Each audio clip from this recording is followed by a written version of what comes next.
합천양교 회원단체 화순 역사기행 2008년 12월 22일 화순 고인돌 유적과 정암 조광조 선생 정려 유어비를 찾아서 평소에는 성현들의 가르침을 배우고 따르며 그들의 덕을 추모하는 제례를 춘추로 행하고 지역의 노인들에게 기로연을 베풀어 경로유친의 도를 몸소 실천하면서 이를 차세대의 청소년들에게 모범으로 보이고 가르치는 사회교육의 선도적인 역할을 담당하고 있는 합천양교의 유린과 남녀유도 회원들이 지난 12월 22일 전남 화순의 선사시대의 유적인 고인돌 무덤과 정암, 조광조 선생의 유어비를 찾아가는 문화유적 탐방을 겸한 역사기행을 하게 되었다.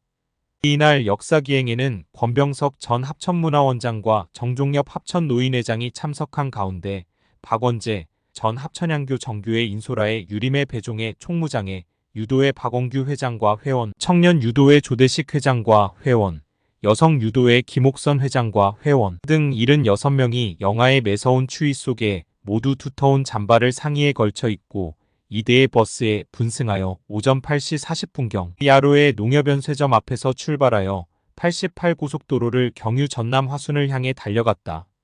중도에 들린 지리산 휴게소에서의 휴식은 추운 날씨였지만 산이 나그네에게 내어주는 신선하고 향긋한 공기를 마음껏 마셔볼 수 있는 휴식 시간이어서 여행 기분을 한층 더 고조시켜 주었다.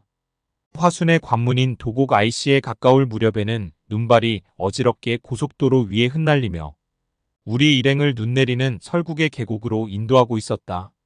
여기서 5분쯤 거리를 다시 지나 화순 고인돌 공원 입구에서 40대 미모의 Y의 설사가 차에 오르면서 화순 고인돌에 관한 해박한 해설이 시작되었다.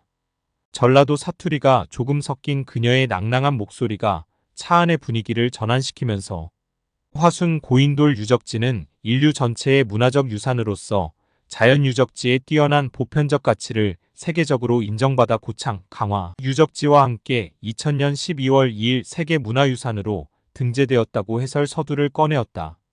유네스코가 지정한 세계문화유산인 화순 고인돌 유적지는 화순군 도곡면, 효살리와 춘향면 대실리를 잇는 고개의 양계곡 일대에 분포하고 있었다.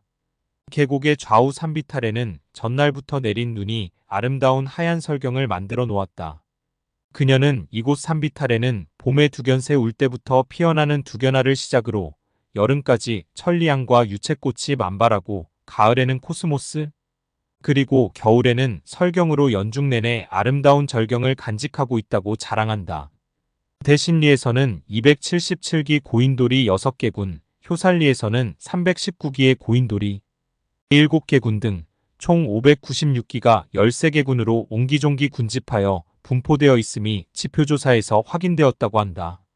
이 중에 가장 큰 상석이 있다는 핑매바위 앞까지 버스가 오르는 동안 우리는 버스 안에서 차창 너머로 눈 덮인 대신리 일대에 늘어선 고인돌군을 마치 주마등처럼 일별하며 지나갔다. 버스가 핑매바위 앞에 이르렀을 때는 사방이 하얀 눈으로 덮인 참으로 아름다운 설경이 우리를 반겼지만 길이 7m, 무게가 280톤이 넘는 세계에서 제일 크다는 거대한 핑매바위를 보는 순간 그 어마어마한 방대함의 위세에 누구나 압도당할 수밖에 없었다. 이 고인돌은 그 밑에 고임돌이 돌려져 있고 일정한 공간이 있는 것으로 기반식 고인돌이라고 해설사가 설명해 주었다. 선사시대 사람들은 오늘날과 같은 장비가 없는 상태에서 이렇게 큰 고인돌을 어떻게 만들어서 운반했을까? 고인돌의 소재가 되는 큰 암석이 있는 채석장에서 암석을 용도에 맞게 깨내어 운반했는데 그 방법은 나무 쐐기를 만들어 결을 따라 군데군데 암석의 틈 사이로 연이어 박아놓고 거기에 물을 부으면 나무 쐐기의 부피가 늘어나면서 암석이 쪼개어진다고 한다. 그런 다음 굵은 원목을 2갈래로 땅에 깔아 운반로를 만들고 길고 굵직한 동아줄 한쪽을 그 암석에 묶고 동아줄 양갈래로 장정들이 늘어서서 어깨에 메고 당기는데 암석의 크기에 따라 수십 명에서 수백 명의 인원이 동원되어 현장으로 운반했다고 한다. 이처럼 방대한 거석을 빚어낸 대자연의 위력도 위대하지만 그것을 쪼개고 운반하여 편리한 용도로 가공한 선사인들의 대자연에 대한 도전의식은 실로 더 위대한 것이리라 여겨진다. 그들은 왜 그렇게 고인돌을 만들었을까? 선사시대 사람들은 주로 자연환경에 의존하면서 거목이나 거석에는 신이 존재한다고 믿고 있었던 것이다. 그들은 이 신령한 거석과 거목들이 자기 마을과 족속을 지켜준다고 믿었다. 토템 신앙이다. 오늘날까지도 시골 마을에는 마을 어귀에 당상나무로 불리는 큰 나무가 서 있고 그 옆에는 필연적으로 선왕신을 모신 선왕당이 항상 함께 있는 것은 바로 이를 입증하는 것이다.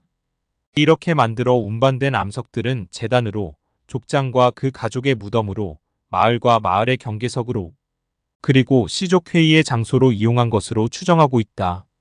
이날 정오가 가까워질 무렵 우리 일행은 도곡리 온천골식당으로 가서 정식으로 점심 식사를 마치고 도곡 스파랜드 온천장으로 향했다. 죄인은 어명을 받으시오. 스파랜드 온천장에서 온천욕을 마친 우리 일행은 다음 여정인 정암 조광조 선생의 정려 유어비가 서 있는 화순군 능주면 남정리를 찾았다.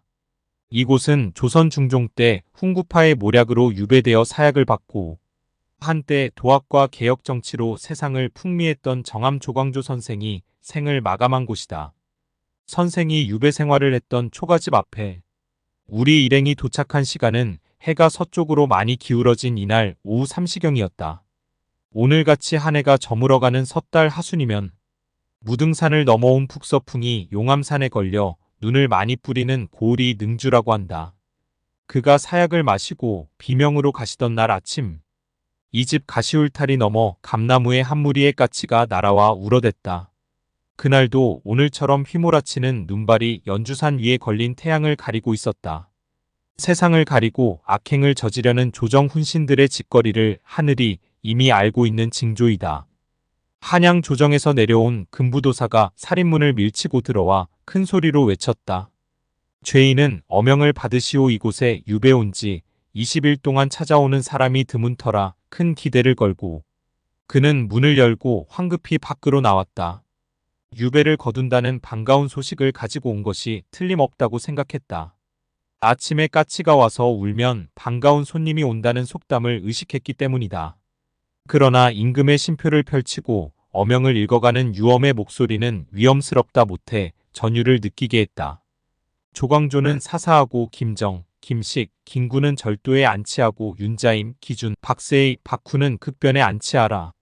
눈발 위에 무릎 꿇고 유엄의 목소리를 잠자코 듣던 조광조는 자기 귀를 의심했다.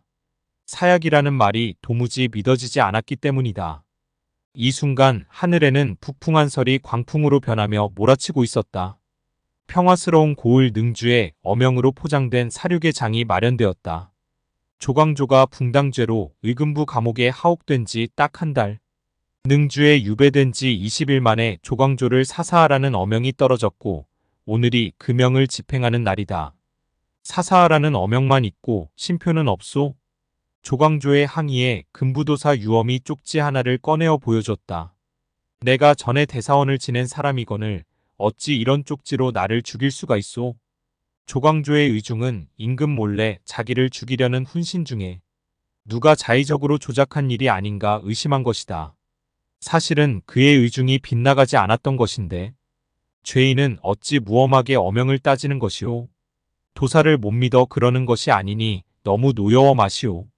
그런데 지금 영상자리에는 누가 있고 심정은 어떤 벼슬을 받았소?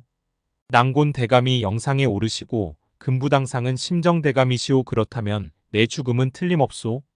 조광조는 체념했다. 그들이 조정을 장악하고 있다면 자신의 죽음은 피할 수 없다고 생각했다. 모든 것을 단념한 조광조는 고개를 들어 먼 산을 바라보았다. 연주산에 걸쳐있던 회색 구름이 소용돌이를 치며 흩어져 갔다. 군자가 대의를 쫓다 죽음을 받는 것은 당연한 것이고 죽으라는 명이 계신데도 한참 동안 지체하는 것은 옳지 않은 일이지만 잠시 후에 죽으면 되지 않겠소? 내가 글을 써서 집에 일러둘 일이 있으니 마무리가 끝나고 나서 죽게 해주시오. 차마 그의 마지막 청마저 거절할 수 없었던 금부도사 유엄이 이를 허락하였다. 조광조는 방 안으로 들어가 벽장에 있는 의관을 꺼내어 입고 종이와 먹을 가지고 마당으로 나와 다시 꿇어 앉아서 붓을 잡았다. 하얀 종이가 쌓인 눈 위에 펼쳐지고 그 위에 붓이 가늘게 떨리며 지나갔다. 북 끝에 조광조의 마음이 그려졌다. 붓을 놓은 조광조는 북쪽 하늘을 쳐다봤다. 심호흡을 하는 조광조의 눈에 이슬이 맺혔다. 일필의지로 써내려간 글. 이것이 그의 죽음을 앞둔 절명시다. 애군 여애부 임금을 어버이같이 사랑하고 우국여우가 나라를 걱정하기를 내 집 걱정하듯 했도다. 백일리마토 밝고 밝은 햇빛이 세상을 굽어보니 소소조단충 거짓 없는 내 마음을 환하게 비춰주리.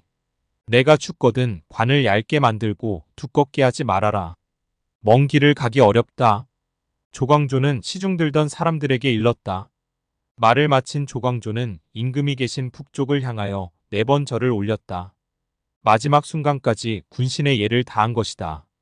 지금 이 순간 조광조의 거동은 금부도사의 입을 통해서 임금과 훈신들에게 낱낱이 그대로 고해질 것이며, 따라서 그는 남아있는 가족에게 화를 입지 않도록 하기 위해서도 불손한 행동을 삼가야 함을 너무도 잘 알고 있었다. 유엄으로부터 사약을 받아든 조광조는 의연한 모습으로 그것을 단숨에 들이켰다.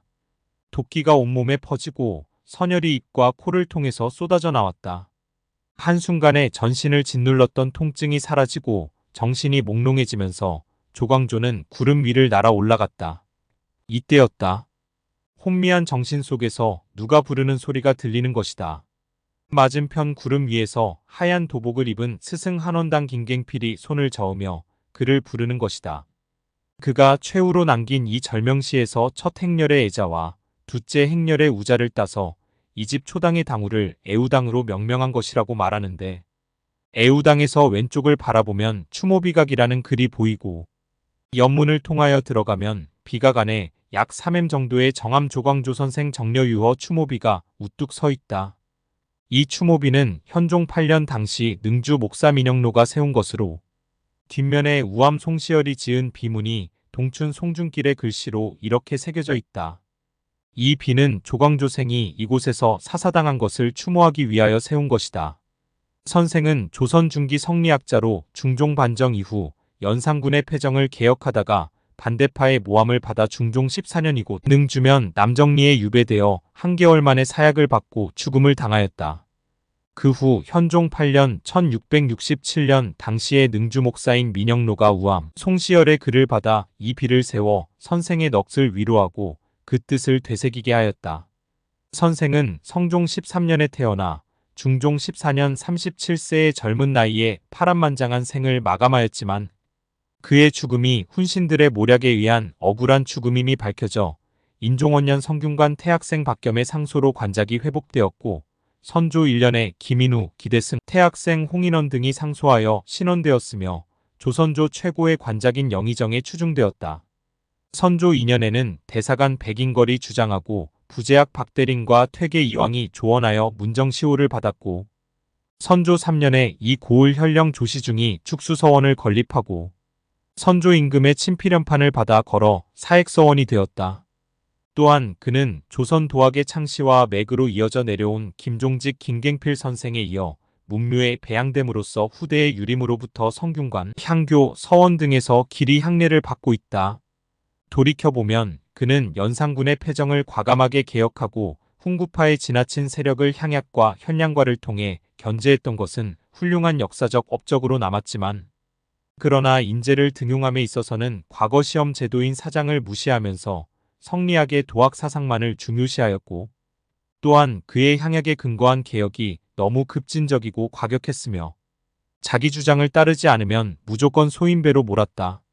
그리고 그는 심지어 왕실의 안녕과 기우제에 관련된 도교적 제사를 폐지한 소격서 사건으로 중종과 첨예한 대립을 함으로써 왕의 자존심을 상하게 하였고, 위훈 삭제 등을 통해 훈구파를 대거 몰아내려고 했던, 그야말로 타협할 줄 모르는 지나칠 정도로 강직했던 그의 성품은 결국 화를 불러 총애를 받든 중종으로부터 멀어지게 되었고, 그 결과 그는 훈구파에 밀려 젊은 나이에 스스로 몰락을 자초하였던 역사의 한 풍운하가 되어버린 것이다. 오후 4시가 될 무렵 선생의 정려 유어 추모비에 대한 해설을 끝으로 우리 일행은 시종일관 유머와 재치가 넘치는 세련된 화술로 우리 일행을 매혹시켰던 Y의 설사와 작별 인사를 뒤로하고 귀로의 버스에 탑승했다. 우리의 자랑스러운 화순의 고인돌 문화유적 탐방과 어두운 밤하늘에 혜성처럼 나타났다가 한순간에 명멸해간 정암 조광조 선생의 발자취를 찾아간 이날의 우리들. 역사기행은 교학상장하는 합천양교 회원으로서 참으로 유익하고 의미 있는 행사였다. 대진고속도로를 경유해서 88고속도로 위를 지나오는 동안 차 안은 경쾌한 음률이 흐르면서 그야말로 화기애애한 가운데 모두가 즐거워하는 모습이 인상적이었다. 이날의 행사를 통해 그동안 회원들에게 연중 누적된 피로가 한껏 풀리고 새해 기축년에도 더 활기찬 활동을 기대하면서 합천양교 회원들과 그 가정에 늘 건강과 행복이 충만하시기를 충심으로 기원한다.